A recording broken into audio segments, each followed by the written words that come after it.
Hello friends, welcome back. नमस्कार। इस video के अंदर हम 510 से लेके 550 क्वेश्चन नंबर सॉल्व करने जा रहे हैं। Let us start. First question is regarding national monetisation pipeline. National monetisation pipeline government ने लॉन्च की थी कॉम्प्लीमेंट करने के लिए नेशनल इंफ्रास्ट्रक्चर पाइपलाइन को। नेशनल इंफ्रास्ट्रक्चर पाइपलाइन के अंदर गवर्नमेंट क्या कर रही है, 111 लाख करोड़ रुपीज़ का इंफ्रास्ट्रक्चर फंड लगा रही है 5 साल के लिए, 5 ईयर्स के लिए। 2019 से लेकर या तक 2024 तक है। और ये नेशनल मोनेटाइजेशन पाइपलाइन होगी। उसमें क्या है, हम एसेट्स है गवर्नमेंट के, ब्राउन फील्ड एसेट है, उनको मोनेटाइजेशन करके नेशनल इंफ्रास्ट्रक्चर पाइपलाइन में उसको फंड यूज करेंगे ताकि हम इंफ्रास्ट्रक्चर कर सकें। तो इसको बाकी साल के लिए 4 ईयर के लिए इसका ड्यूरेशन है। इसका जो बाकी दोनों का इनका टाइमलाइन होगा वो सेम हो जाएगा ताकि एंड दोनों सेम टाइम पे करें। अब स्टार्ट करते हैं। तो इसके अंदर 6 लाख करोड़ रुपए का टारगेट है गवर्नमेंट का नेशनल मोनेटाइजेशन पाइपलाइन के अंदर 6 लाख करोड़ रुपीज़ का रेज करने का है। फर्स्ट स्टेटमेंट कहता है plan for monetisation of core asset of the central government and PSU. तो इन दोनों के कोर एसेट को मोनेटाइजेशन किया जाएगा। दिस इज करेक्ट है। सेकंड स्टेटमेंट कहता है the pipeline has been developed by department of investment and public asset management. This is developed by Niti Aayog in consultation with various infrastructure line ministries. तो नीति आयोग के द्वारा develop की गई है। This is wrong. Focus on privatisation of the brownfield asset, brownfield project. There is no privatisation involve. उनको project को lease पे दिया जाएगा for certain duration. Ownership government के पास ही रहेगी। तो this is statement again wrong. Answer हो जाएगा ए for Agra first only.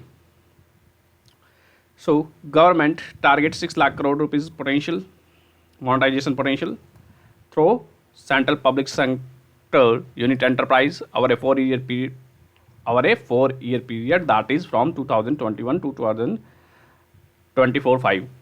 So various sectors are there, that is road sector, port sector, airline, airport, railways, warehousing, gas and petroleum pipeline, power generation, transmission, mining, telecom, stadium भी है इसमें, stadium, hospitality and housing. तो इन जो sectors के अंदर जो भी asset होगा गवर्नमेंट का, उसको प्राइवेट सेक्टर पे देके पैसे कमाएगी। सबसे ज़्यादा जो पोटेंशियल है वो रोड सेक्टर का है। नंबर 1 से रोड सेक्टर से पैसे निकालने की योजना है। दूसरे पे रेलवे है, फर्स्ट पे रोड है, दूसरे पे रेल है। तो इसको नीति आयोग के द्वारा डेवलप किया गया था। ये सेक्टर आप देख लेना, इसमें स्टेडियम है, हॉस्पिटैलिटी है, हाउसिंग भी इंक्लूडेड है। Then objective of the program is to unlock the value of investment in the brownfield and invest in the long-term patient capital. तो it will be done through the PPP mode and a contractual basis पे किया जाएगा। It can be also against the infrastructure InvIT में भी किया जा सकता है, infrastructure investment fund। परंतु there is no complete privatization नहीं है। It is not involving privatization। So monetisation through disinvestment and disinvestment से कर रहे हैं। And monetisation of non core asset है। डिसइन्वेस्टमेंट से जो पैसा आ रहा है और नॉन कोर एसेट का जो मोनेटाइजेशन होगा वो नेशनल मोनेटाइजेशन पाइपलाइन का हिस्सा नहीं है। ये इंपॉर्टेंट बात है, ये याद रखने वाली बात है कि नॉन कोर एसेट है, नॉन कोर एसेट उनका मोनेटाइजेशन है और डिसइन्वेस्टमेंट का जो प्रोसीड आ रहा है उसमें इसको इंक्लूड नहीं किया जाएगा। Objective is to socio economic growth, poverty reduction, quality of life, again that जो नॉर्मल गवर्नमेंट का इशू होता है। तो next question is private label products are sold under the name of the specific retailer. तो private है तो ये private ही हो जाएगा किसी का। तो प्राइवेट है, जैसे कोई मेरा तौलिया यूज़ कर रहा है तो वो मेरा ही तौलिया है ना, ठीक है। तो ये प्राइवेट लेबल प्रोडक्ट है, वो प्राइवेट लेबल प्रोडक्ट ही होते हैं। White label product are sold by multiple seller under their brand. जैसे कि मैं चिप्स बना रहा हूँ, मैं घर पे चिप्स बना ली आलू की, तो चिप्स बनाई है तो मैं फिर उसमें मैं अपनी चिप्स को 4 कंपनीज़ को दे दूँगा, ए कंपनी, बी कंपनी, सी कंपनी, ठीक। तो ये तीनों कंपनी क्या है, फिर अपना अपना ठप्पा लगा के मेरी चिप्स को अपने नाम से ब्रांड से बेचेगी। तो उसको क्या बोलते हैं, वाइट लेबल। इस प्रोडक्ट को मैं क्या बोलेंगे, वाइट लेबल प्रोडक्ट है। इसमें जो एंड में क्या है, ABC क्या है, अपने ठप्पा लगा के यानी कि अपना ब्रांडिंग करके बेचेंगे अपने ब्रांड नाम से। पर सप्लाई उनको कौन कर रहा है, सेम ही बंदा कर रहा है। तो वाइट लेबल प्रोडक्ट में सेम प्रोडक्ट को मल्टीपल सेलर्स बेचते हैं under their brand name. Private label product में क्या है कि वो प्राइवेट प्रोडक्ट का होगा। जो जैसे किसी ताज का होटल है तो वो अपना ताज होटल है तो उसमें क्या चाहिए, ताज को टावल चाहिए या सोप चाहिए तो वो अपने नाम से कोई भी शॉप ओनर से जो शॉप मैन्युफैक्चर कराता है तो उसको बोलेगा, उसको सेम कुछ कौन से क्वालिटी की चाहिए, कौन से स्मेल वाली, उसको वो खुशबू वाली चाहिए साबुन, तो वो उसके नाम से फिर अपने ताज के नाम से प्राइवेट लेबल प्रोडक्ट बनवाएगा और ताज की खुद की ब्रांडिंग करवाएगा तो उससे बड़े बड़े प्रोडक्ट बनाएगा, तो विशेष कैटेगरी के कस्टमर्स को एड्रेस करेगा। तो इसका जो अपना फ़ायदा है कि उसकी खुद की ब्रांड वैल्यू उससे आइडेंटिफाई होगी ताज से, दैन थोड़ा सा क्लोलिटी उसकी तरफ आएगी। तो इसका आंसर हो जाएगा first and C both are correct here. तो private level brand is a good that is manufacture for sold under their name of specific, ये हमने पढ़ लिया है, ठीक है। दैन इसमें क्या है, जो प्रोडक्ट देखोगे तो देन वाइट लेवल एटीएम है, ब्राउन लेवल एटीएम है, तो वो उससे आप कनेक्ट कर सकते हो। तो white label product is developed by the manufacturer and distributed to the multiple seller, they sell under their seller brand name. Next question is regarding production linked incentive scheme. Government ने बहुत सारी production linked incentive scheme दी है, यानी कि scheme में क्या होता है कि यदि पहले आप 1,01,000 रुपये का कोई सामान प्रोड्यूस कर रहे थे, अभी आप मतलब इस साल के बाद में ये जो स्कीम लगने के बाद में क्या है, आप 1,200 रुपये का सामान प्रोड्यूस कर रहे हो, तो आपको क्या है, तो फिर आपने जो एक्स्ट्रा प्रोड्यूस किया है इस साल में 1 ईयर में, तो उसमें आपने 200 रुपये का एक्स्ट्रा आइटम कोई प्रोड्यूस किया तो उस पर क्या है, गवर्नमेंट आपको कुछ इंसेंटिव देती है 4% से लेकर 6% तक। तो उसका जो भी 4% बनेगा, इसका 500 रुपये बनता है, तो वो उतना आपको गवर्नमेंट को क्या है, गवर्नमेंट आपको इंसेंटिव दे देगी, ठीक। तो उसमें आपको प्रोडक्शन को उसमें से कुछ पैसा है वो इन्वेस्टमेंट करना पड़ेगा कैपिटल मशीनरीज में वगैरह में, ठीक है। तो इसका 13 सेक्टर के लिए ये लॉन्च की गई है, वो नाम देख लेना कौन कौन से सेक्टर के लिए है, इलेक्ट्रॉनिक्स के लिए भी लॉन्च की गई है, बहुत सारे सेक्टर के लिए लॉन्च की गई है प्रोडक्शन लिंक इंसेंटिव स्कीम, वो आप नाम देख सकते हो और ज़्यादा जानने की जरूरत नहीं है। तो government is giving incentive as a interest subvention for domestic manufacturing good. तो government is giving incentive on additional sale from the domestic manufacturing, C for Calcutta इसका आंसर है। एडिशनल मैन्युफैक्चरिंग पे गवर्नमेंट इंसेंटिव दे रही है 4 से 6% का, ठीक है। There is also condition that वो प्लांट और मशीनरी में भी इन्वेस्ट करेंगे। 13 सेक्टर के लिए है and it is quite a successful scheme. तो which of the following sector has highest allocation in national infrastructure pipeline है। नेशनल इंफ्रास्ट्रक्चर पाइपलाइन में एनर्जी है। नेशनल मोनेटाइजेशन पाइपलाइन में हम किसका कर रहे हैं, सबसे ज़्यादा रोड का कर रहे हैं, रोड सेक्टर का मोनेटाइजेशन करेंगे। और नेशनल इंफ्रास्ट्रक्चर पाइपलाइन में सबसे ज़्यादा जो है अलोकेशन होगा वो एनर्जी के लिए होगा। दैन ये नेशनल इंफ्रास्ट्रक्चर पाइपलाइन हमने देख लिया 111 लाख करोड़ का है। नेशनल मोनेटाइजेशन पाइपलाइन में हम 6 लाख करोड़ का नॉन कोर एसेट का, कोर ब्राउनफील्ड एसेट का मोनेटाइजेशन कर रहे हैं। सो ये हमने पढ़ लिया 111 लाख करोड़ का है, 2019 से 2024-25 चलेगी। एंड तो एनर्जी के लिए कितना है, 24% दे रहे हैं हम नेशनल इंफ्रास्ट्रक्चर पाइपलाइन में। रोड के लिए 19% दे रहे हैं, अर्बन के लिए 16% है। ये पहला याद रख लो, बहुत है, ठीक है। Consider the following statement regarding the National Pharmaceutical Pricing Authority. It is under Ministry of Health and Family Welfare. ये Ministry of Health के अंदर नहीं आती है, this is wrong. It fixes or revises the prices of controlled drug. तो ये fix करती है और रिवाइज करती है, this is also correct है. It implement the provisions of the Drug Price Control Order 1940, उसको implement करती है ये drug pricing, national pharmaceutical pricing authority है वो इसको करती है, दिस इज करेक्ट है। इसका आंसर हो जाएगा 2 and 3, सी फॉर कलकत्ता। तो ड्रग प्राइसिंग कंट्रोल अथॉरिटी है that is established under the drug price control order को ये इम्प्लीमेंट करती है। ये मिनिस्ट्री है, ये इंडिपेंडेंट बॉडी है, it is a body, independent expert body है जो गवर्नमेंट के द्वारा एस्टेब्लिश की गई थी। गवर्नमेंट रेजोल्यूशन के द्वारा इसको एस्टेब्लिश की है, स्टेचुटरी बॉडी नहीं है। 1997 इसको द्वारा एस्टेब्लिश किया गया है, not a statutory body. Then ये क्या है, national list of essential medicine है जो कि मिनिस्ट्री ऑफ हेल्थ अफेयर बनाती है, उसको इम्प्लीमेंट किए करवाती है। यानी कि नेशनल मेडिसिन एसेंशियल लिस्ट होगी, उसको अंदर कुछ ड्रग्स होगी, वो यानी कि उनको चीप रेट पे अवेलेबल कराएगी, उसके मेडिसिन का ये पॉपुलेशन डिजीज़ वगैरह उनको ख्याल में रखते हुए उसको बनाई जाती है। तो फिर उसको ये इम्प्लीमेंट कराने का प्राइस का जो ड्रग्स वगैरह है, दवाइयों का दाम है, वो ये सब ये डिसाइड करती है under drug price control order 1940। और ड्रग प्राइस कंट्रोल ऑर्डर है वो इशू किया जाता है अंडर एसेंशियल कमोडिटीज एक्ट 1955, ठीक है। एंड तो it also monitor the price of the decontrol drug का भी प्राइस मॉनिटर करती है to keep them at a reasonable level. तो ये ऐसा करती है, तो ये एवरेज निकालती है 4-5 ब्रांडों का जो जिसका मार्केट्स के शेयर मोर देन 1% हो। Then consider the following scheme.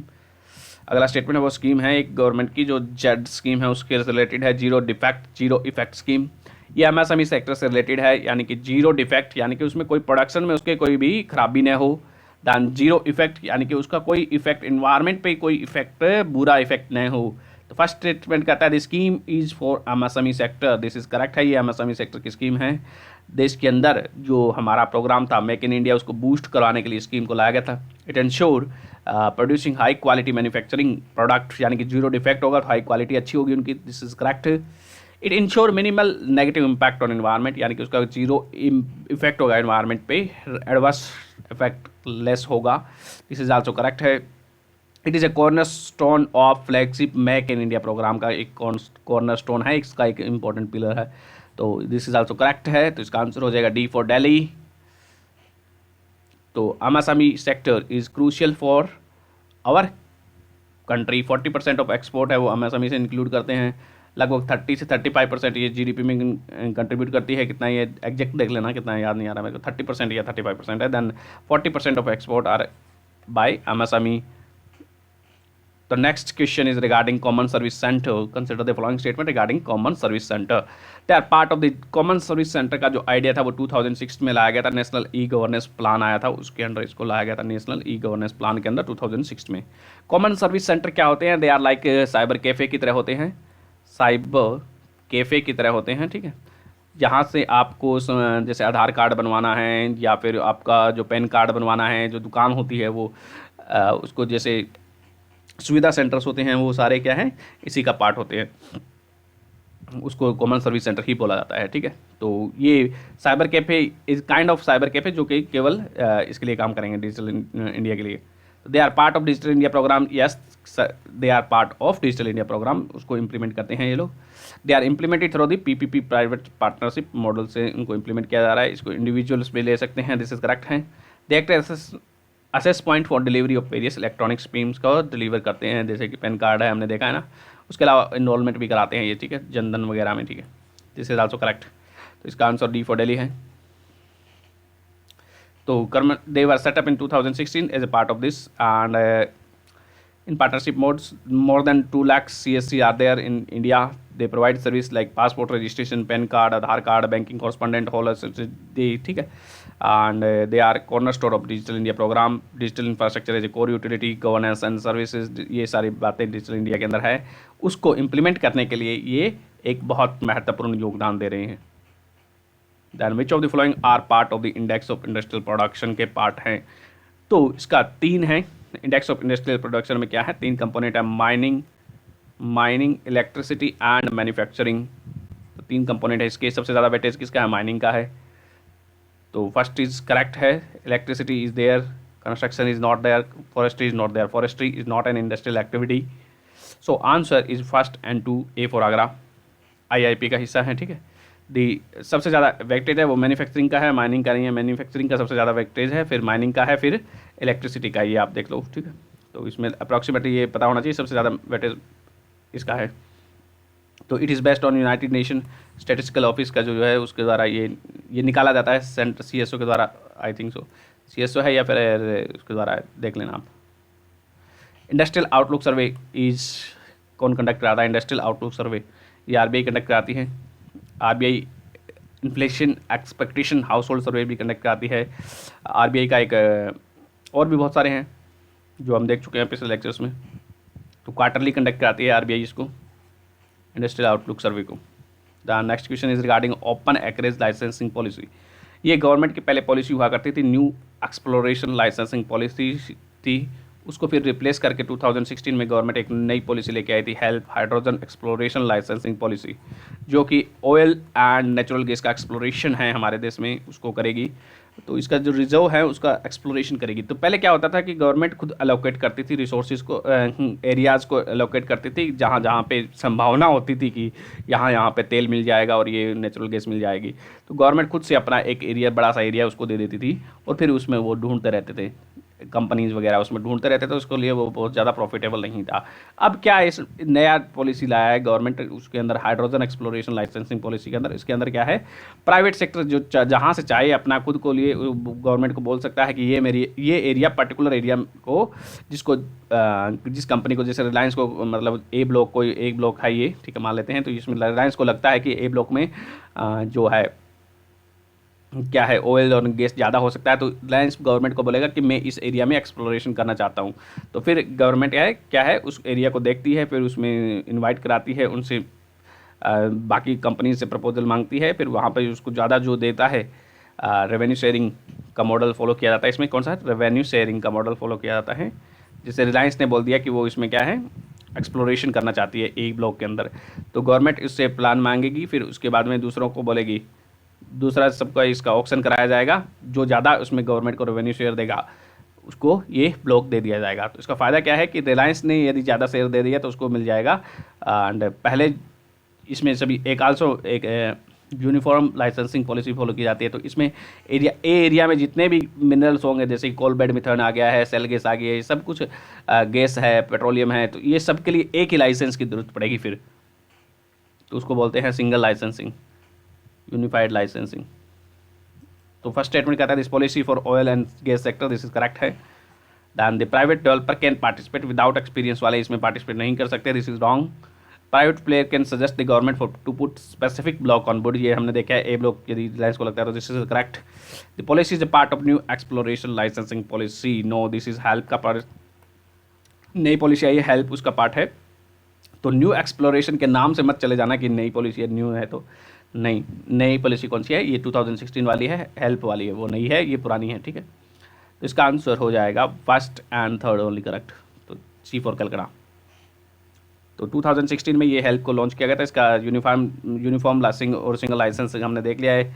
Coal bed methane, shale gas, tight gas, gas hydrate, ये टाइट गैस होती क्या है ये आप देख लेना, सेल गैस क्या होता है। फिर ओपन एक्रेज लाइसेंस में हमने देख लिया है, इसमें रेवेन्यू शेयरिंग मॉडल प्रपोज किया गया था हेल्प के अंदर।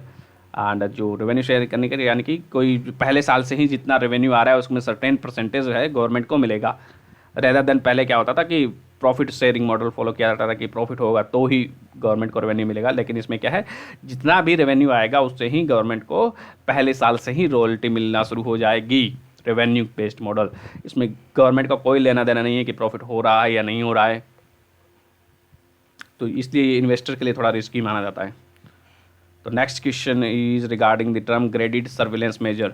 ग्रेडिड सर्विलेंस मेजर है, ये सेबी का है, SEBI security exchange board of India.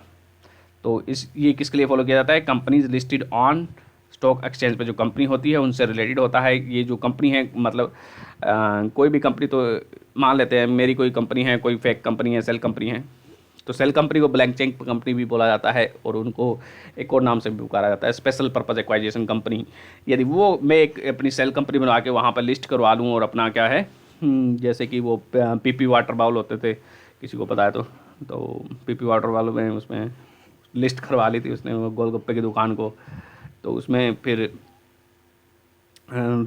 उसका जो शेयर है वो मार्केट में बहुत ज़्यादा बढ़ने लग गया था, तो उसके कारण क्या है, लोग उसको खरीद रहे थे बाद में, लेकिन उसका वो भंडाफाड़ हो गया था, उसके बाद में शेयर के प्राइस नीचे चले गए थे।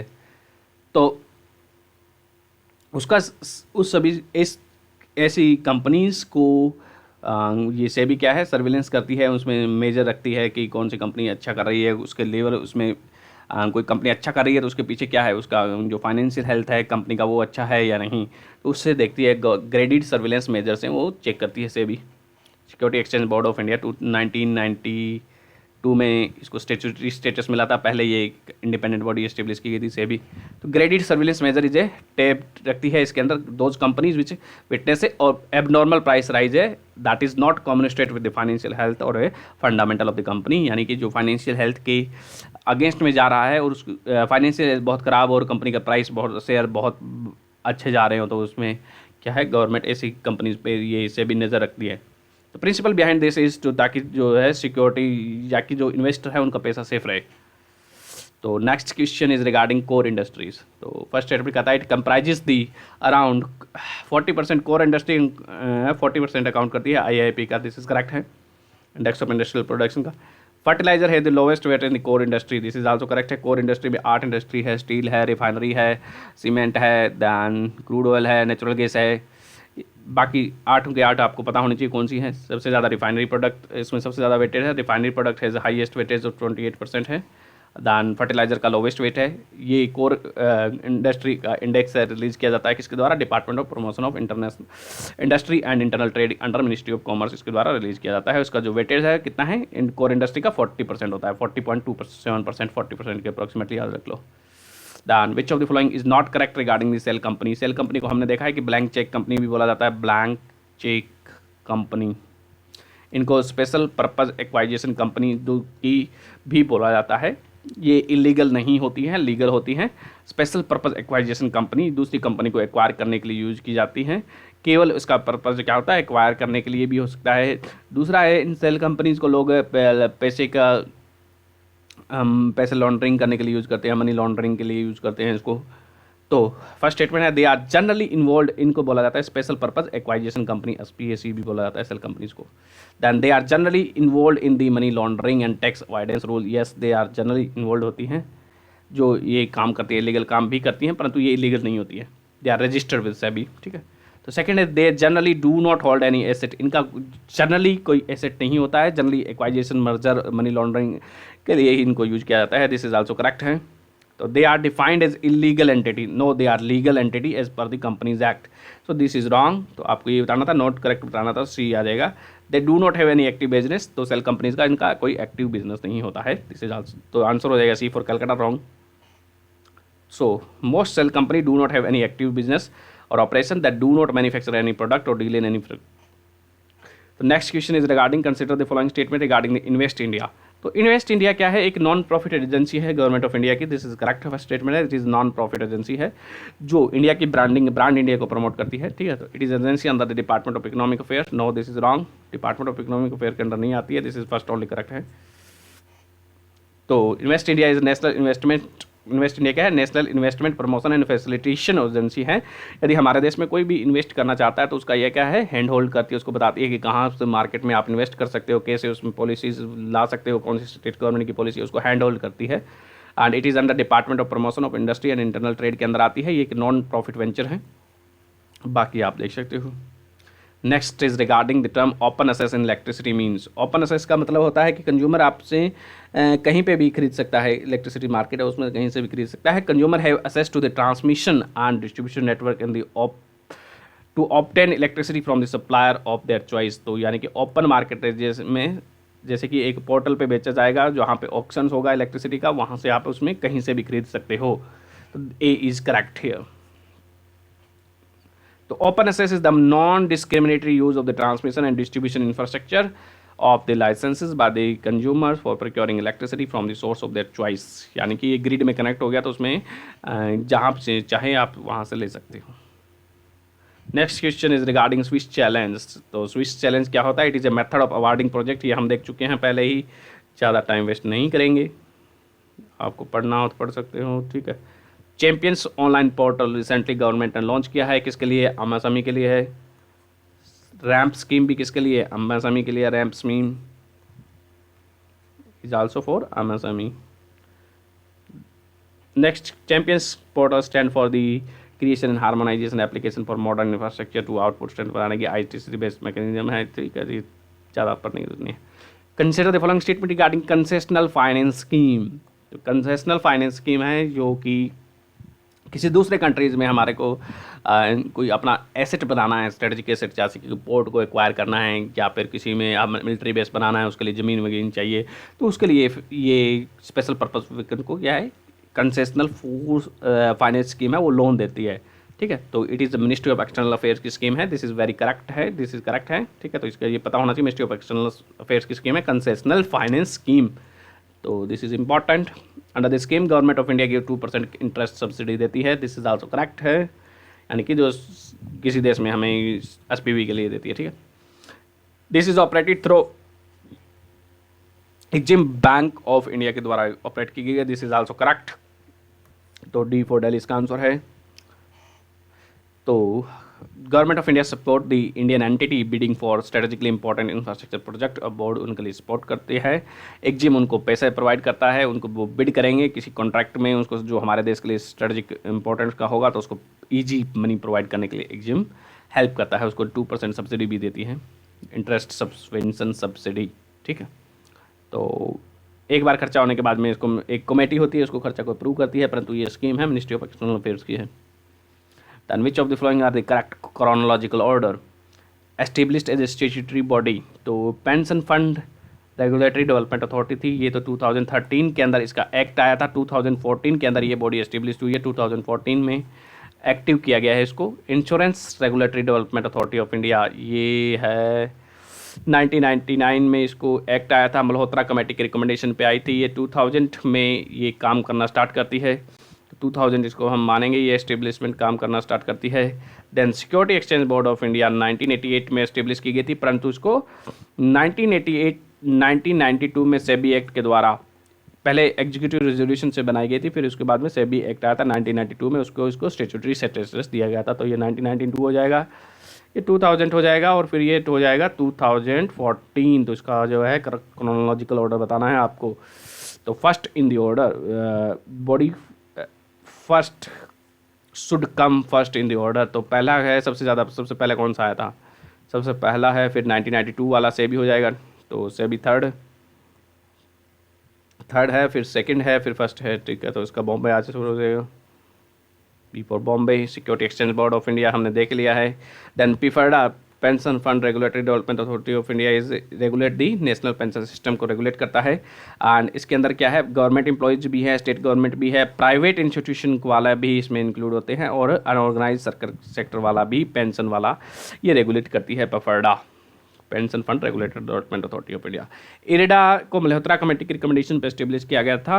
एंड इरेडा ने अभी क्या है उस आइडेंटिफाई किए हैं डोमेस्टिकली इम्पोर्टेंट सिस्टमेटिक इंश्योरर।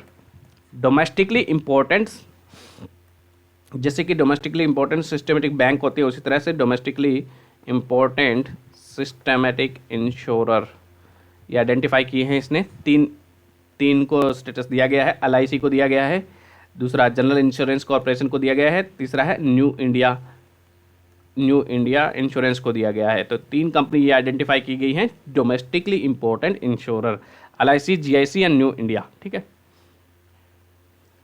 तो what do you understand by the circular economy? Circular economy वही होती है जिसमें हम रिड्यूस, रीयूज, रिसाइकल कर सकें, दोबारा रिसाइकल कर सकें। तो it refer to the industrial system that is restorative and regenerative nature, यानी कि रीजनरेट कर रहे हैं हम, रिस्टोर कर रहे हैं उसी को, तो दोबारा यूज कर रहे हैं। ठीक है, this is first is correct है। तो circular economy is industrial system that is restorative और regenerative in the by intention और design. It replaces the end of life cycle का जो कंसेप्ट होता है, जैसे कि हमारा जो पेन वाला होता है, 2 रुपये वाला पेन आता है, उसमें क्या है हम यूज़ करते हैं, थ्रो कर देते हैं, तो वो क्या है एंड ऑफ लाइफ कंसेप्ट है। दूसरा है कि हम जो रिफिल वाला पेन होता है उसको बार बार यूज़ करते हैं, तो that is a kind of circular economy. Next is regarding the TOT model in the road sector. ये नया मॉडल आया है, toll operate transfer model in the road sector. First statement कहता है the toll revenue collection right will be auction to the private sector for long term. इसमें क्या है, जो गवर्नमेंट है अपनी रोड बना लेती है, रोड जो बन गई है उसके बाद में जो ऑपरेट कर रही है, तो उसके ऑपरेशन के लिए ये TOT मॉडल दिया जाता है। तो रोड है या फिर जो भी है उसके लिए, रोड सेक्टर में तो रोड ही मान लेते हैं, ठीक है, रोड ही होगी जनरली, तो इसके लिए जो बन गई उसके बाद में क्या है ये उसको दिया जाता है रेवेन्यू कलेक्शन करने के लिए। तो यहाँ से उसमें क्या है, जो एक मान लेते हैं कि दिल्ली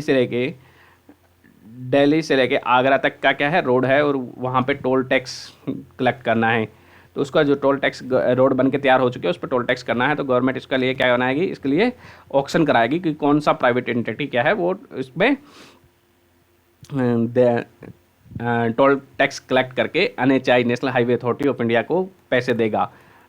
ठीक है, तो इसको ये केवल ऑपरेशनल काम है, तो इसको ये ऑपरेशनल इसके लिए इसको रोड को मेंटेन भी करेगा सर, जितने टाइम के लिए कॉन्ट्रैक्ट होगा उतने के लिए, एंड ये कलेक्ट करके रेवेन्यू गवर्नमेंट को भी देगा। तो इसमें क्या है, पहले ऑक्शन कराया जाता है, तो इसमें जो ज़्यादा बोली लगाएगा, कि जो ज़्यादा पैसे देगा गवर्नमेंट को इतने साल में, मतलब 5 साल के लिए मान लेते हैं, एक बंदा 1 लाख रुपए दे रहा है, दूसरा 2 लाख रुपए दे रहा है, तो गवर्नमेंट क्या है 2 लाख रुपए वाले को NHI है वो अपना ये कॉन्ट्रैक्ट दे देगी। तो ये यहाँ से फंड ये क्यों दे रही है, एसेट तो बन के तैयार हो गया, क्योंकि अभी क्या दे इसलिए रही है क्योंकि वो एक अप फ्रंट अमाउंट है उसको NHI को मिल जा रही है, यानी कि उससे पहले ही क्या है, पहला 5 साल से पहले से ही पैसा मिल जाएगा। तो जो रेवेन्यू 5 साल बाद इकट्ठा होता है उसको पहले ही 5 साल में इकट्ठा कर लिया गया है, 5 साल से पहले ही उसको ले लिया गया है। एंड तो इससे क्या है फ़ायदा होगा कि ये जो पैसा है वो दूसरे प्रोजेक्ट में इन्वेस्ट किया जाएगा। तो this is the 12 revenue collection right auction by the private player for the long term के लिए। Toll revenue collection right are auction to private player for long term, this is correct है। Toll revenue need to be shared with the government authorities, NHI के साथ इसको share करना पड़ेगा। Already constructed road are given to the private player, this is also correct, this is also correct. तो इसका answer क्या हो जाएगा फिर, ये सेकंड वाला फिर गलत होगा। Toll collection rights are auction, collection के जो राइट्स हैं they are auction to the private player for long term, this is correct है, तो फर्स्ट इज करेक्ट है। तो toll revenue need to be shared with government authority के साथ तो नहीं है। Already constructed road are given to the private player, this is correct है, फर्स्ट एंड थर्ड हो जाएगा। फिर इसका answer C for Calcutta, NHI के पास जाएगा वो। NHI is giving the already public funded और constructed public highway through TOT model to private player. बाकी आप पढ़ सकते हो खुद से। ऑपरेट एंड मेंटेन करेगा तो ये PPP मॉडल है, जनरली 30 साल के लिए दिया जाता है। तो consider the following statement regarding nuclear energy, nuclear energy generation capacity share is less than 10%, yes ये 2.23% के करीब है, 2 पॉइंट समथिंग परसेंट है, तो ये लेस देन है, ठीक है, तो दिस इज करेक्ट है। Then renewable energy generation capacity share is more than 25%, yes this is also correct है। तो रिन्यूएबल एनर्जी में जो लार्ज हाइड्रो है वो भी इंक्लूड किया जाता है, स्मॉल हाइड्रो लार्ज हाइड्रो दोनों इंक्लूड किया जाता है, तो इसका आंसर हो जाएगा C फॉर कलकत्ता। जो कोल अकाउंट करती है लगभग 50% के करीब, 55% के करीब कोल है। दैन गैस अकाउंट करती है 6 से 7%, न्यूक्लियर लेस देन 2% या फिर 2% के करीब हो गया है शायद ये। दैन लेटेस्ट डाटा में 36% रिन्यूएबल के करीब है, 30 including solar, hydro, solar, wind है, तो इसमें सबसे ज़्यादा किसकी है, सोलर की है। दैन तो ऑल हाइड्रो प्रोजेक्ट बिग और small are they are under the renewable energy. Consider the following statement regarding renewable energy certificate. तो फर्स्ट स्टेटमेंट कहता है renewable energy certificate are traded on Indian energy exchange and power exchange of India, ये दो entity है, Indian energy exchange है, एक दूसरा है पावर एक्सचेंज ऑफ इंडिया। उन पे हम क्या है रिन्यूएबल एनर्जी का जो सर्टिफिकेट्स होते हैं उनको ट्रेड करते हैं, दिस इज करेक्ट है। सेकंड स्टेटमेंट कहता है कि ministry of power in consultation with ministry of new and renewable energy set the target every year for renewable purchase obligation for all the states। तो ये ministry of power set करती है ये target की renewable purchase obligation है वो किस state का कितना होगा, तो दिस इज करेक्ट है। तो रिन्यूएबल परचेज ऑब्लिगेशन क्या होता है कि हर एक स्टेट का हर एक थर्मल पावर प्लांट है या फिर कोई भी कैप्टिव जो पावर प्रोड्यूसर है उनके लिए उनको क्या है एक सर्टेन परसेंटेज है उनको अंदर रिन्यूएबल परचेज, उनके पास एक ऑब्लिगेशन है कि उनका जो इतना पावर आ रहा है उसको रिन्यूएबल एनर्जी वाले से खरीदना पड़ेगा, खरीद के वो ग्रिड में ऐड करेंगे। तो उसमें जो ऑब्लिगेशन है उसको बोला जाता है रिन्यूएबल परचेज ऑब्लिगेशन। तो या तो वो खुद खरीद लें या फिर अपना खुद का प्लांट लगा लें, तो उसको यानी कि उतना रिन्यूएबल एनर्जी उसको ग्रिड को देना पड़ेगा, उसी को ये रिन्यूएबल एनर्जी परचेज ऑब्लिगेशन बोला जाता है। ये हर स्टेट के लिए लगभग सेम टारगेट होता है, मिनिस्ट्री ऑफ पावर इसको डिसाइड करती है।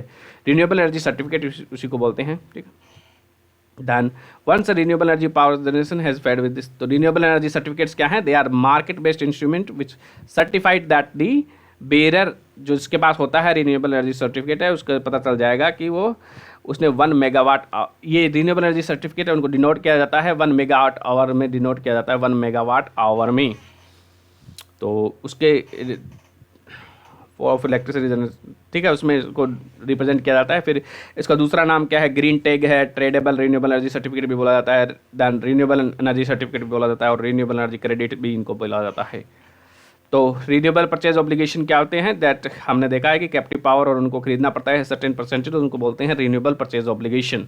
एंड इनको कहाँ से खरीदा जा सकता है, Indian energy exchange, power exchange of India पर इनको खरीद सकते हैं या फिर नेशनल लोड डिस्पैच सेंटर है वहाँ से भी खरीद सकते हैं। तो टारगेट रखा गया है वो 19% रखा गया है इस साल का, 2020 के लिए 20-21 के लिए था 19% ऑफ रीजनेबल परचेज एनर्जी का ऑब्लिगेशन। तो हर एक स्टेट के लिए यूनिफॉर्मली इसको डिसाइड किया जाता है। तो next question is regarding India energy exchange. India gas exchange is wholly owned subsidiary of India energy exchange की ये सब्सिडी है। तो ये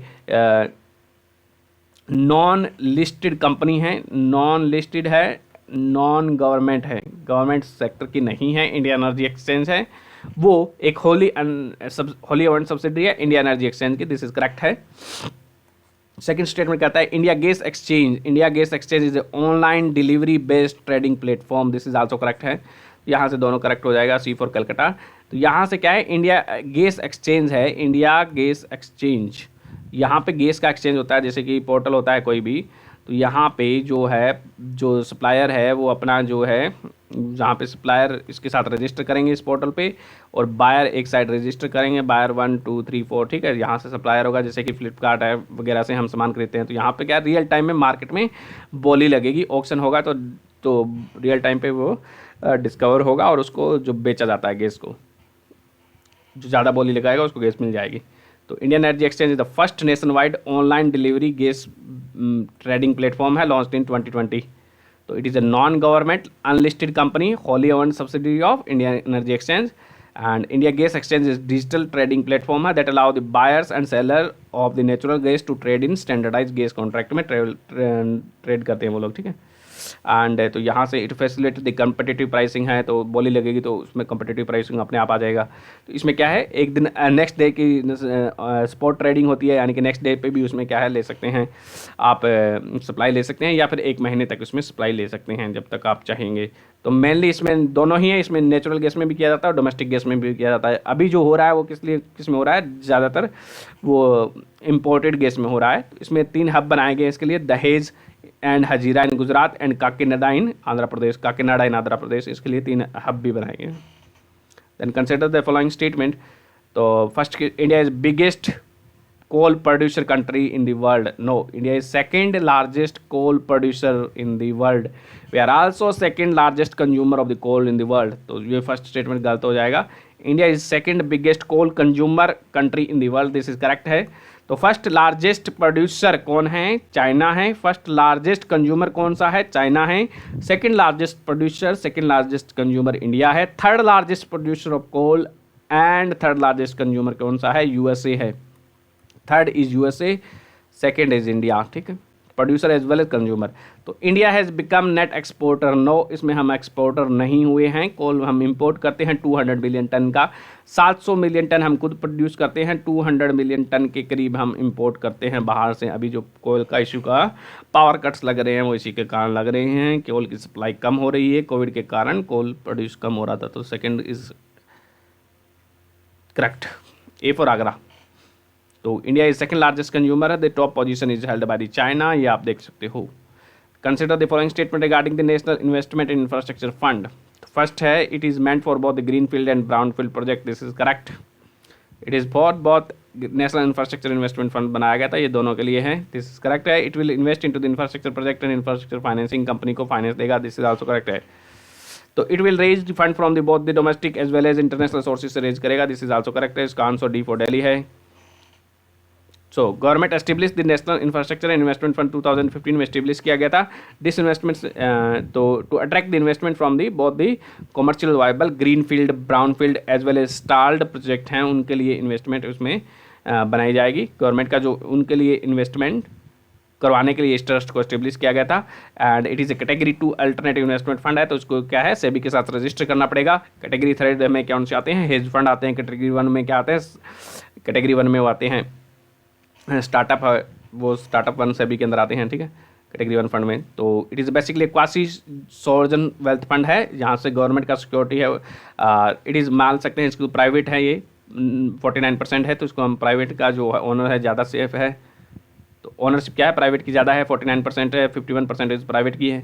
तो क्वासी सोवरेन वेल्थ फंड है ये, ठीक है। तो ओवरसीज़ इसमें इन्वेस्ट कौन कर सकते हैं, पैसा कहाँ से आएगा, ओवरसीज सोवरेन वेल्थ है, क्वासी सोवरेन वेल्थ है, मल्टीलेटरल बायलेटरल, ये सब इसमें इन्वेस्ट कर सकते हैं।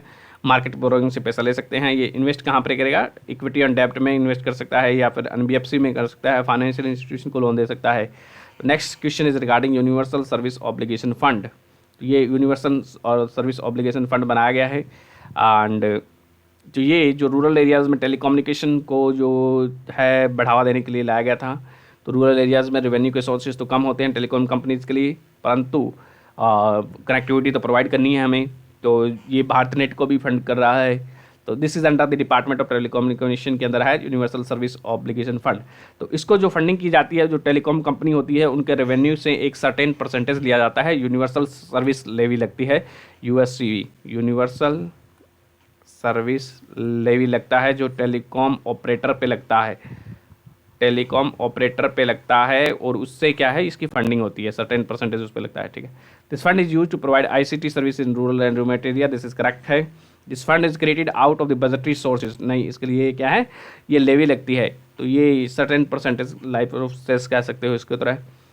तो दिस इज रॉन्ग, तो first and two are correct only, इसको बजटरी सपोर्ट से फंड नहीं किया जाता है, ठीक है। तो नेशनल टेलीकॉम कमीशन पॉलिसी आई थी 1999 में, वहाँ से इसका जो ओरिजिन होता है यूनिवर्सल सर्विस ऑब्लिगेशन का, उसको फंड किया जाएगा, फिर यूनिवर्सल असेस लेवी लगती है टेलीकॉम ऑपरेटर पे, उनका जो रेवेन्यू का सर्टेन हिस्सा इसमें जाता है।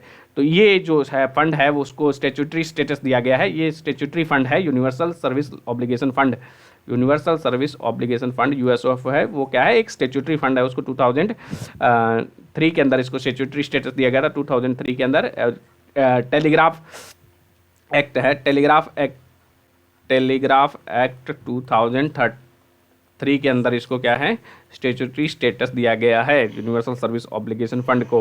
ये फंड कर रहा है भारत नेट फंड है जो गवर्नमेंट ऑफ इंडिया का है, उसको जो कि कनेक्ट करेगा 2,50,000 ग्राम पंचायत को विद हाई ऑप्टिकल फाइबर से कनेक्ट करने का जो प्रोग्राम है गवर्नमेंट का, नेशनल ऑप्टिकल फाइबर नेटवर्क का जो प्रोग्राम था उसी को ये फंड करेगा। तो consider the following statement regarding this fourth scheme. तो scheme for fund for regeneration of traditional industry के लिए है ये, ठीक है। तो it is a scheme of ministry of MSME ministry की स्कीम है, सभी जानते हैं ये पुरानी स्कीम है काफ़ी। It promote cluster based development, yes cluster based development को इसमें प्रमोट किया जाएगा, तो इसका आंसर हो जाएगा सी फॉर कलकत्ता। तो स्कीम इसका जो नाम है scheme for fund for regeneration of the traditional industry है, तो इट फाइनेंसिंग सपोर्ट देती है ट्रेडिशनल इंडस्ट्री लाइक खादी है, कोर इंडस्ट्री है, विलेज इंडस्ट्री है, उनको ये फंड देती है। तो इसका काम क्या है, ये 5 साल में क्या है ट्रेडिशनल इंडस्ट्री को बढ़ावा देने के लिए लाई गई थी। दैन उसमें जो ट्रेडिशनल इंडस्ट्री का मोर कम्पिटिटिव बनाने की कोशिश करेगी, उनका गवर्नेंस सिस्टम सुधारेगी, स्किल्स वहाँ पे स्किल इकोसिस्टम को बढ़ावा दिया जाएगा, ये सारी बातें हैं, ठीक है। And then the next is regarding special economic zone. Special economic zone को एक्सपोर्ट प्रमोशन जोन होते थे, उसके बाद में ये कंसेप्ट लाया गया था स्पेशल इकोनॉमिक जोन का। तो इसमें क्या है, ये भी क्या है एक्सपोर्ट को प्रमोट करने के लिए लाया गया था। एक्सपोर्ट बढ़ेगा तो इन्वेस्टमेंट बढ़ेगा, एक्सपोर्ट बढ़ेगा तो लोगों का इनकम बढ़ेगा, दैन इनकम बढ़ेगा तो रोज़गार बढ़ेगा, ठीक है। तो फर्स्ट स्टेटमेंट कहता है generation of additional economic activity, तो ये एक्सपोर्ट करेंगे तो एडिशनल इकोनॉमिक एक्टिविटी तो जनरेट होगा, दिस इज करेक्ट है। सेकंड कहता है promotion of investment from the foreign sources, तो ये क्या है एक्सपोर्ट स्पेशल इकोनॉमिक जोन क्या है, ये हमारे देश का ही एक हिस्सा होता है, ठीक है। तो ये एक मान लेते हैं ये हमारे देश का हिस्सा है, तो ये एरिया है वो मेरा स्पेशल इकोनॉमिक जोन है, SEZ है, ठीक है। और इसका जो बाहर वाला एरिया है, इसको जो बाकी बच गया एरिया ये वाला एरिया है, तो उसको हम क्या बोलते हैं डोमेस्टिक एरिया बोलते हैं, डोमेस्टिक टेरिटरी DT बोलते हैं, और ये इसको स्पेशल इकोनॉमिक जोन बोलते हैं। तो इसको क्या है हम जो स्पेशल इकोनॉमिक जोन को हम फॉरेन टेरिटरी का, इंडिया की एक फॉरेन टेरिटरी का हिस्सा मानते हैं, कि जैसे कि हम बाहर से कुछ इंपोर्ट करवा रहे हैं तो वैसे ही इससे माना जाएगा। तो इससे हम जो कोई भी माल हम बाहर से इसको फॉरेन टेरिटरी की तरह हम ट्रीट करेंगे for all the tax purpose और सारा जिस पर्पज़ के लिए। तो स्पेशल इकोनॉमिक जोन से हम कोई भी डोमेस्टिक टेरिटरी में कोई डोमेस्टिक एरिया में कोई भी प्रोडक्ट मंगवाएंगे तो उस पर कस्टम ड्यूटी लगेगा, क्योंकि हम इसको फॉरेन की तरह ट्रीट कर रहे हैं। जबकि डोमेस्टिक एरिया से इस एरिया स्पेशल इकोनॉमिक जोन से डोमेस्टिक एरिया से स्पेशल इकोनॉमिक जोन में जा रहा है तो उसको कोई भी टैक्स नहीं देना पड़ेगा। तो इसको लिए क्या है एक्सपोर्ट प्रमोशन को सिंप्लीफाई करने के लिए, लॉज को सिंप्लीफाई करने के लिए इसको लाया गया था। इसमें स्पेशल इकोनॉमिक जोन में सर्विस सेक्टर की इंडस्ट्री भी हो सकती है, मैन्युफैक्चरिंग की हो सकती है। तो इंडिया वाले में क्या है सर्विस वाली ज़्यादा थी। पहला कहाँ पे बनाया गया था इसको, एक्सपोर्ट प्रमोशन जोन बनाया गया था, कांडला में बनाया गया था। तो इसमें कहाँ पर बनाया गया था स्पेशल इकोनॉमिक जोन, ये आप देखना। तो it is for the promotion of investment from foreign sources, this is correct है। Creation of employment opportunity, this is also correct है। तो इसका आंसर हो जाएगा D for Delhi, main objective is this. तो objective of the establishment of special economic zone are promotion of export, objectives हैं इसके SEZ के, एडिशनल इकोनॉमिक एक्टिविटी को बढ़ावा देना है, इन्वेस्टमेंट को बढ़ावा देना है, एम्प्लॉयमेंट को बढ़ावा देना है।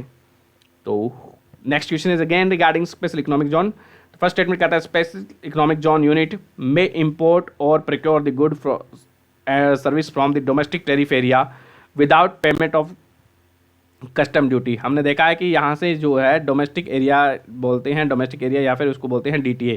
तो डीटीए डोमेस्टिक टेरिफ एरिया, तो इससे जो स्पेशल इकोनॉमिक जोन में कोई प्रोडक्ट आ रहा है डीटीए से SEZ में आ रहा है तो उस पर कोई भी टैक्स नहीं देना पड़ेगा, तो without payment of custom duty और इसमें इंपोर्ट किया जा सकता है। तो स्टेटमेंट फर्स्ट इज करेक्ट है। स्टेटमेंट 2 कहता है custom duty is import on sale from SEZ to India. तो ये फॉरेन जो SEZ को हम फॉरेन टेरिटरी बना रहे हैं, तो यहाँ से हम कोई भी फॉरेन टेरिटरी से कोई इंडिया में आएगा तो हम उस पर क्या है कस्टम ड्यूटी लगाते हैं, तो दिस इज करेक्ट है, उस पर कस्टम ड्यूटी लगेगा। सेकंड कहता है कि थर्ड स्टेटमेंट कहता है SEZ unit should be net foreign exchange earner. तो इसको हम कुछ फ़ायदा दे रहे हैं, लैंड दे रहे हैं, ज़मीन दे रहे हैं, तो ये टोटली इसको क्या होना चाहिए, नेट फॉरेन एक्सचेंज अर्नर होना चाहिए। दिस इज आल्सो करेक्ट है। तो इसमें जो इंक्लूड किया जाता है इसका जो है 5 साल का जो एवरेज रेवेन्यू होता है उसके आधार पर इसको कैलकुलेट किया जाता है, फिर उसी से इस यूनिट को बेनिफिट दिया जाता है। तो this is D for Delhi, इसका आंसर हो जाएगा डी फॉर दिल्ली। तो domestic tariff area means that whole of India except social economic zone का जो एरिया है उसको छोड़ के। तो they are special economic zone क्या है, they are duty free enclave हैं and shall be deem to a foreign territory for the purpose of trade operation and duty tariff के लिए उसको फॉरेन टेरिटरी की तरह माना जाता है। Manufacturing of goods and services दोनों ही किया जा सकता है। Goods and services into the specific economic zone होगा from domestic tariff area sale be treated as export की तरह माना जाएगा, and the goods coming from this special economic zone into the domestic tariff area they will be taxed treated as a import की तरह treat किया जाएगा और उन पर कस्टम ड्यूटी लगाया जाएगा। तो मे इम्पोर्ट और procure from the good without paying, ये सब आप पढ़ सकते हो उसमें। Then which of the following agency और ministry regulate the tariff for aeronautical services at major port. ये करता है जो टेरिफ फॉर एरोनॉटिकल सर्विस होता है उसको रेगुलेट कौन करता है, airport economic authority of India है वो रेगुलेट करती है। एयरपोर्ट अथॉरिटी ऑफ इंडिया है उसको 2002 के एक्ट के अनुसार एस्टेब्लिश किया गया है। एंड ये क्या है, ये कंस्ट्रक्शन ऑफ एयरपोर्ट देखती है, airport authority of India construction of airport. Director general of civil aviation होता है, ये क्या है, director general of civil aviation है, वो सेफ्टी एस्पेक्ट देखता है। सेफ्टी है, ऑपरेशन ऑफ एक कंट्री से दूसरे कंट्री का, इंडिया से दूसरे कंट्रीज है, इंडिया के अंदर है, वो सारे ऑपरेशन क्या है DGCA देखता है। एयरपोर्ट इकोनॉमिक अथॉरिटी है वो टेरिफ रेगुलेट करती है एरोनॉटिकल एंड मेजर एयरपोर्ट्स का। तो airport economic authority is statutory body है, उसको 2000 एक्ट के अंदर इसको एस्टेब्लिश किया गया था फॉर मेजर एयरपोर्ट्स। तो ये डिसाइड करती है टेरिफ फॉर एरोनॉटिकल सर्विसेज के लिए, development fees in respect of major port, passenger service fee, performance standard भी ये रेगुलेट करती है। ये सारी चीज़ें हैं वो एयरपोर्ट इकोनॉमिक अथॉरिटी रेगुलेट करती है। And DGCA airport authority of India है, एयरपोर्ट अथॉरिटी ऑफ इंडिया है वो इंफ्रास्ट्रक्चर बनाने का काम करती है, जैसे कि एयरपोर्ट बनाने का काम कर रही है। तो ये भी अगेन क्या है, क्या है, एक 1995 में एस्टेब्लिश किया गया था। एयरपोर्ट अथॉरिटी ऑफ इंडिया को एस्टेब्लिश किया गया है 1995 में, एंड जो एरा है उसको एस्टेब्लिश किया गया है 2008 के अंदर, airport economic regulatory authority. Then DGCA है उसको मिनिस्ट्री ऑफ सिविल एविएशन के अंदर आता है, तो इसका जो काम है transport service from with in India and enforcement of air regulation, air safety, air worthiness, इस सभी ये काम करता है। एक ब्यूरो ऑफ सिविल एविएशन भी होता है, उसके बारे में आप देख लीजिए, ब्यूरो ऑफ सिविल एविएशन वो उसका क्या काम है। तो credit rating agency are regulated by which ministry और डिपार्टमेंट, कौन रेगुलेट करता है, they are regulated by SEBI, security exchange board of India उसको रेगुलेट करता है। सेबी है वो हमने देखा है कि वो एंजल इन्वेस्टर को भी वो रेगुलेट करता है। उसके अलावा जो भी इन्वेस्टर होते हैं, स्पेशल पर्पज एक्वाइजेशन कंपनी या फिर ब्लैंक चेक कंपनी को रेगुलेट करता है सेबी। T+1 सेटलमेंट सिस्टम को हम मूव कर गए हैं, यानी कि नेक्स्ट डे को हम सेटलमेंट कर सकते हैं इसका कॉन्ट्रैक्ट का, इसमें सिक्योरिटी, इसमें जो सिक्योरिटी मार्केट में होता है उसको T+1 में से भी मूव करा गया है। दैन सेटलमेंट सिस्टम, और भी बहुत सारी बातें हैं सेबी के रिगार्डिंग जो अभी याद नहीं आ रही मुझे। ठीक है, नेक्स्ट क्वेश्चन देखते हैं। फोर्स मेजरे क्या होता है, which of the following statement are true regarding the force majeure. तो फोर्स मेजरे होता है, it is an act of God. जैसे कोई किसी को, हमारे को कोई काम हो रहा होता है, जैसे कि हमें एक कॉन्ट्रैक्ट दिया है गवर्नमेंट ने, स्कूल बनाना है, तो किसी वजह से मान लेते हैं फ्लड आ जाए तो स्कूल का जो काम है वो पूरा नहीं होगा, तो उसमें क्या है, उसको बोलेंगे एक्ट ऑफ गॉड या फिर फोर्स मेजरे बोलते हैं उसको, फोर्स मेजरे। ठीक है, तो वो क्या है, एक स्पेशल पावर उसमें काम कर रही है, भगवान का इसमें हाथ है। तो इसके कारण जो स्कूल नहीं बना है, जो फ्लड आ जाए उसके कारण स्कूल ना बने, तो हम उसको ब्रीच ऑफ कॉन्ट्रैक्ट नहीं मानते हैं, ठीक है। तो it is generally not treated as a breach of contract, तो ये गलत हो जाएगा, ठीक है। Statement first. सेकंड स्टेटमेंट कहता है कि unforeseeable circumstances that prevent someone from fulfilling a contract is force majeure, this is correct है। यानी कि जैसे फ्लड है, वॉर है, बहुत सारी सिचुएशन है, तो उसको फोर्स मजूरी मानते हैं। कोविड को भी गवर्नमेंट ने बोला था, फाइनेंस मिनिस्टर ने बोला था कि ये फोर्स मजूरी है, ठीक है। It is an act of the God और ए नेचुरल डिजास्टर, वार और वार लाइक सिचुएशन, एपिडेमिक्स और पैंडेमिक्स भी इसमें इंक्लूड किए जाते हैं, दिस इज करेक्ट है। इसका आंसर हो जाएगा 2 और 3, ठीक है। बाकी इसमें आप पढ़ सकते हो, इसका ये फ्रेंच टर्म है, इसका मीनिंग है सुपीरियर फोर्स, बाकी पढ़ने की जरूरत नहीं है। Next question is regarding emergency credit guideline. Emergency credit guarantee scheme है, वो अंडर है आत्मनिर्भर भारत के अंदर इसको लाई गई थी। आत्मनिर्भर भारत की 4 पिलर कौन सी हैं? देसी, DESI। ये कौन कौन सी हैं? डिमांड है, डेमोग्राफी है, दैन सिस्टम है, दैन एक और था, आई से कुछ है। ये आप देखिएगा इसके क्या क्या कंपोनेंट है आत्मनिर्भर भारत के, that is can be important, पूछा जा सकता है, 1 साल हो गया है। इट फोकस ऑन MSME, तो इमरजेंसी क्रेडिट गारंटी लाइन्स का स्कीम का फोकस MSME के लिए है, दिस इज करेक्ट है। इमरजेंसी गारंटी देती है यहाँ पे। It provide the guarantee, credit guarantee देती है इसके अंदर, दिस इज करेक्ट है। तो इट प्री अप्रूव्ड लोन दिया जाता है स्कीम के अंदर, दिस इज आल्सो करेक्ट है। ये MSME के लिए स्कीम है, इसके अंदर प्री अप्रूव्ड लोन दिया जाता है। यदि आपको नहीं लेना है तो आप ऑप्ट आउट कर सकते हो, ठीक है। इसको आगे बारे में आगे देखते हैं, ठीक है। तो emergency credit guarantee line scheme है, इज लोन फैसिलिटी है which is 100% guarantee will be provided by national credit guarantee trust company है, उसमें देगी 100% गारंटी। तो ये प्रोवाइड की जाती है NBFCs, बैंक, फाइनेंशियल इंस्टीट्यूशन के द्वारा टू MSMEs को दी जाती है इसमें। And the facility is available to those who has already borrowed but have not been able to repay or outstanding डेब्ट जो पे नहीं कर पाए हैं उनके लिए है ये। And it is a pre approved loan होता है उनके लिए, and hence no processing charge नहीं लगेगा, नो कोलेट्रल देने की जरूरत नहीं पड़ेगी बोरोवर्स को। Then there is no need to mug up all these fact. Then next question is regarding formalization of micro food processing enterprises that was also launched under आत्मनिर्भर भारत अभियान। तो फर्स्ट स्टेटमेंट कहता है कि it is government is giving credit link capital subsidy scheme. तो ये क्या है? Formalisation of micro food processing enterprises है, जो माइक्रो छोटी वाली है उनको क्या है कैपिटल सब्सिडी दी जाती है। तो दिस इज करेक्ट, 35% की आई थिंक कैपिटल सब्सिडी दी जाती है। It promotes the one district one approach, one district one product approach को प्रमोट करती है, दिस इज आल्सो करेक्ट है। Then the scheme focus on aspirational district, जो नीति आयोग आइडेंटिफाई करता है उसके द्वारा इसके फोकस करेगी, उस पर फोकस रहता है। तो ठीक है, जिसका आंसर है D फॉर दिल्ली है इसका, ठीक है। Formalisation of micro food enterprises के बारे में भी देखते हैं, ठीक है। Under the scheme existing individuals होते हैं जिनका कोई माइक्रो फाइनेंस यूनिट है या फिर फैक्ट्री है, उनको एक कैपिटल सब्सिडी मिलती है 35% की। यदि वो चाहें तो अपनी फैक्ट्री का जो इंफ्रास्ट्रक्चर है उसको अपग्रेड करने चाहें, नई मशीन लाना चाहे तो उनको 35% की कैपिटल सब्सिडी मिलती है, प्रोवाइडेड दैट वो लिमिट है 35% की जो सब्सिडी मिली है वो 10 लाख रुपये तक की हो। तो इसके अंदर स्कीम के अंदर वन डिस्ट्रिक्ट वन प्रोडक्ट को प्रमोट किया जा रहा है। स्टेट गवर्नमेंट इसमें आइडेंटिफाई करेगी बेस्ड ऑन एग्जिस्टिंग क्लस्टर है उसके आधार पर। इसमें पेरिसेबल प्रोडक्ट भी हो सकते हैं, सीरियल्स भी हो सकते हैं और फूड प्रोडक्ट की भी आइडेंटिफाई किए जा सकते हैं। इसका जो फोकस है वेस्ट टू वेल्थ स्कीम पे भी, स्कीम का फोकस है वेस्ट टू वेल्थ पे भी रहेगा, प्रोडक्ट पे भी रहेगा, माइनर फॉरेस्ट प्रोड्यूस्ड भी इसमें इंक्लूड किए गए हैं important, and another aspirational district पे इस पर स्पेशल फोकस रहेगा, दिस इज आल्सो करेक्ट। तो next question is regarding agri infrastructure fund, जो गवर्नमेंट के द्वारा बनाया गया था। 1 लाख करोड़ 1 लाख करोड़ का फंड है ये। It was setup under the Aatmanirbhar Bharat. तो इट इज़ अ डेब्ट फाइनेंसिंग फैसिलिटी है, यस दिस इज डेब्ट financing facility for investment in post harvest management infrastructure में आप इन्वेस्ट कर सकते हो इससे लोन लेके, दिस इज करेक्ट है।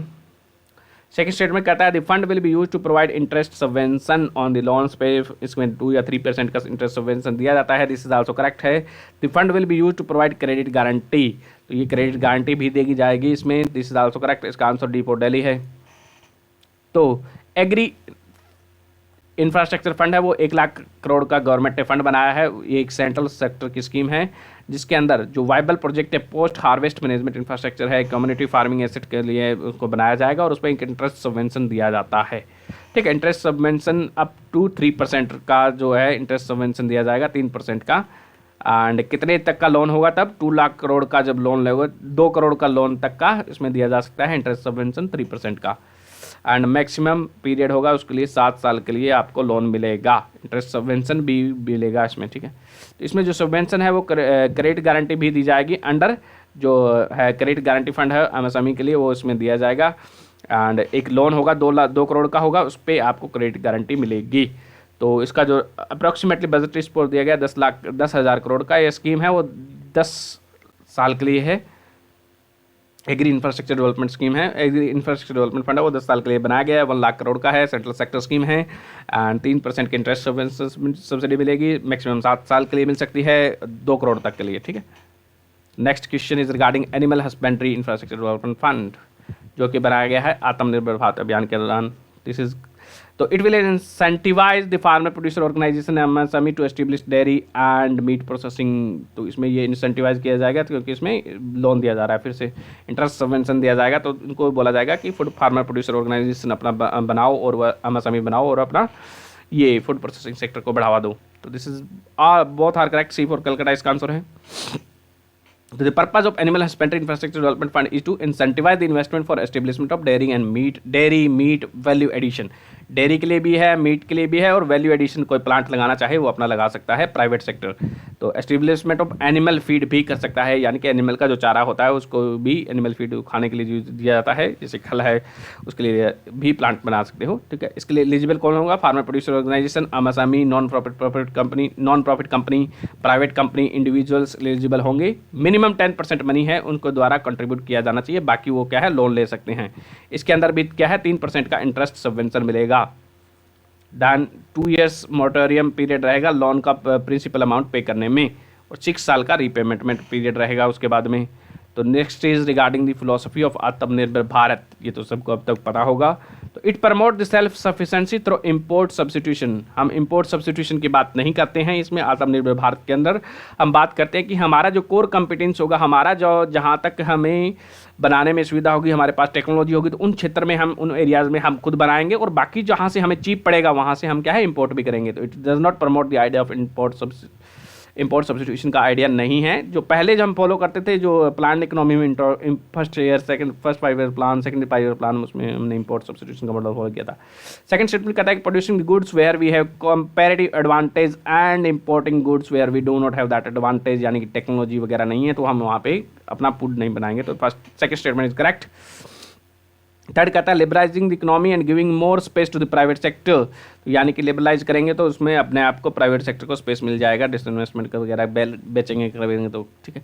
रेस्ट्रिक्टिंग द फॉरेन कैपिटल, ऐसा कोई प्लान नहीं है फॉरेन कैपिटल को, एफडीआई को हम प्रमोट ही कर रहे हैं, रेस्ट्रिक्ट नहीं कर रहे हैं। तो second and third is correct, B for Bombay. तो ये आप देख सकते हो। Next is regarding under Atmanirbhar Bharat the economy has to move from command and control model to plug and play model.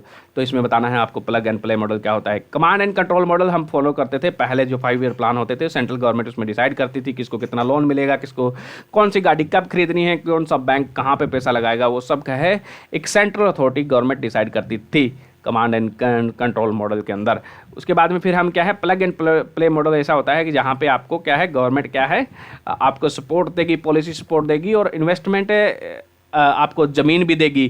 फिर आप प्राइवेट सेक्टर वहाँ पे उस ज़मीन में जाके अपनी कंपनी लगा के अपना बिजनेस स्टार्ट कर सकते हैं। तो वो होता है प्लग एंड प्ले मॉडल, जहाँ पे गवर्नमेंट आपको फैसिलिटेट करा रही है।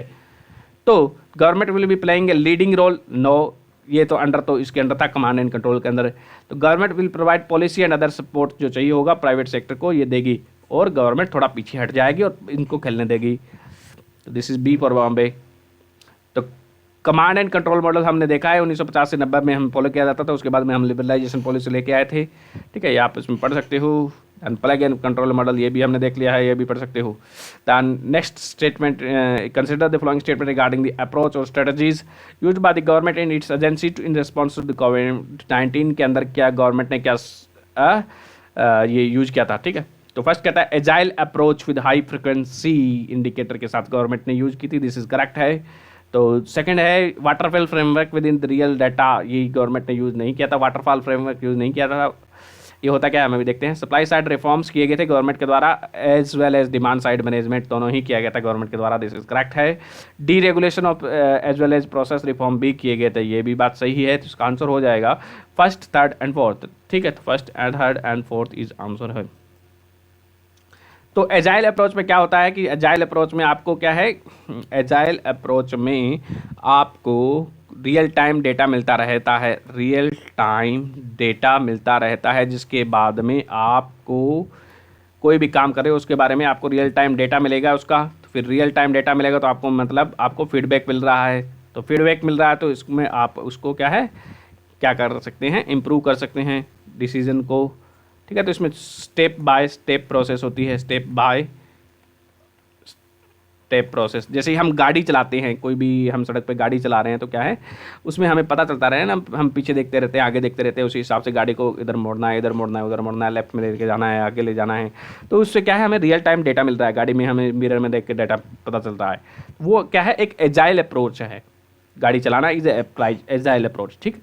उसके बाद में दूसरा आता है वाटरफॉल फ्रेमवर्क होता है। वाटरफॉल फ्रेमवर्क हमने फॉलो किया था प्लानिंग अप्रोच में, ठीक है, प्लानिंग पीरियड में फॉलो किया था। तो वाटरफॉल अप्रोच के अंदर क्या है, वाटरफॉल फ्रेमवर्क के अंदर क्या है, गवर्नमेंट क्या है पहले से जो इश्यूज़ है इकोनॉमी के अंदर वो आइडेंटिफाई करेगी, पहले इश्यूज़ है वो प्रॉब्लम है उनको आइडेंटिफाई किया जाता है, फिर उसके बाद में एक प्लानिंग की जाती है इनको कैसे कैसे टैकल किया जाना है, फिर उसके बाद में एक गवर्नमेंट उस पर टारगेट फिक्स करती है, गवर्नमेंट टारगेट फिक्स करती है, जैसे 5 ईयर प्लान में टारगेट फिक्स किए गए थे, फिर उन टारगेट्स पे काम होता है एक एक करके एक एक करके एक एक करके।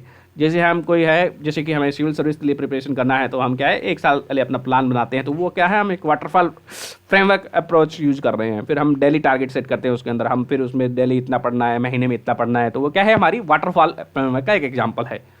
तो उसमें क्या है, रियल टाइम डाटा नहीं मिल रहा होता है हमें, एंड एजाइल अप्रोच में रियल टाइम डाटा मिलता है, हाई फ्रिक्वेंसी इंडिकेटर्स उसमें यूज किए जाते हैं, ठीक है। तो and distinct government of India ने कोविड के बाद में सप्लाई साइड रिफॉर्म भी किए थे, उस डिमांड साइड को मैनेजमेंट भी किया था। तो डीरेगुलेशन क्या था, हमने जो प्राइवेट सेक्टर का है उसको तो डीरेगुलेशन क्या होता है, रिलेट टू रिड्यूसिंग और removing the role of government from a particular activity, से जो है गवर्नमेंट का रोल कम कर देना, उसको डीरेगुलेशन बोलते हैं। प्रोसेस रिफॉर्म क्या होता है, हमने जो प्रोसेस है उसको सिंप्लीफाई किया है, उसको और आसान बनाया है ताकि प्राइवेट सेक्टर उसमें काम कर सके। The simplification and smoothing process for activity where the government presence as a facilitator और रेगुलेटर की तरह काम करती है गवर्नमेंट।